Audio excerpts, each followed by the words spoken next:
Në opinion publik po diskutohet ka dilema tjera. A i çdo është me dhomë dërheqjes. Momentin, në aspektin kushtetues, në bazë të dispozitave kushtetuese, edhe kapitulli 4, e cila e përkufizon funksionimin e kuvendit dhe konstituimin, qeveria konsiderohet në dërheqje në momentin e përbërjes së kuvendit.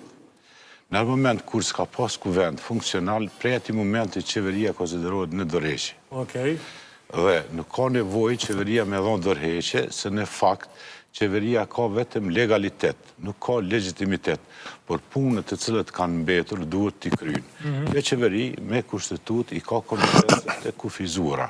Vetëm i ka disa ushtrime të detyrave të aspektit financiar të buxhetit, dhe më thonë fiskal që është, edhe disa punë të karakterit teknik edhe karakterit administrativ. Për ndryshe, nuk ka të drejt të përgatis ligje, nuk ka të drejt në një marrëveshje ndërkombëtare, ato çështje që janë më vitale, nuk ka të drejt, dhe është qeveri një farforme ushtrues i detyrës. Kryeministri është ushtrues i detyrës së kryeministrit që nënkupton nuk ka detyrë.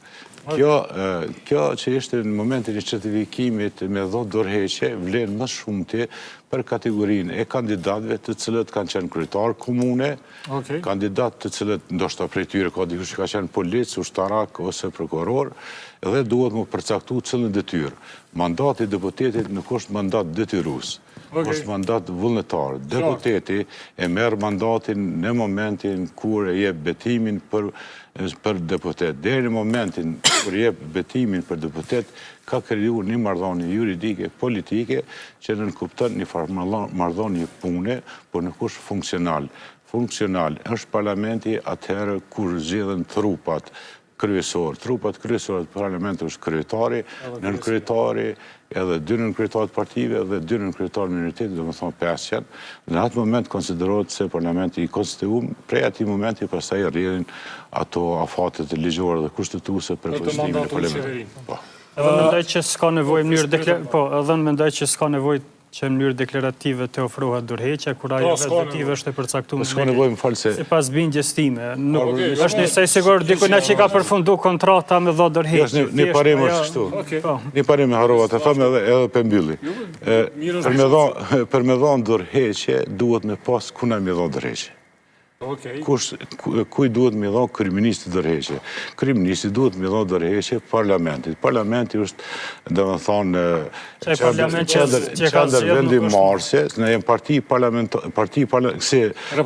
Republikë Parlamentare e Pastër, dhe parlamenti është qendra e vendosjes së institucioneve. Kryeministi duhet me dhënë dërheqje parlamentit. Parlamenti nuk ekziston.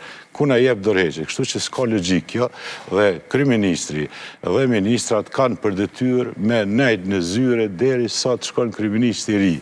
Detyrë kanë ligjore dhe kushtetuese se s'mundet me mbet Edhe nëse ata ministra janë deputet, të zgjedhur deputet? Po, ata nuk kanë mundësi mas me marë mandatin, mandati i ka lënë atyne nëse nuk shkojnë në 3 mbledhjet plenare. Se një pyetje është për shembull kryeministri Albin Kurti tash është zyrtarisht deputet. I bjen, apo? Sot është sertifikuar si deputet, por nuk është betuar. Po, tash është deputet, është kryeministri në detyrë, është... Jo, është deputet, është edhe është ushtruesi i detyrës së kryeministit. Po çysh mundet edhe deputet? Mundet, po. Okej.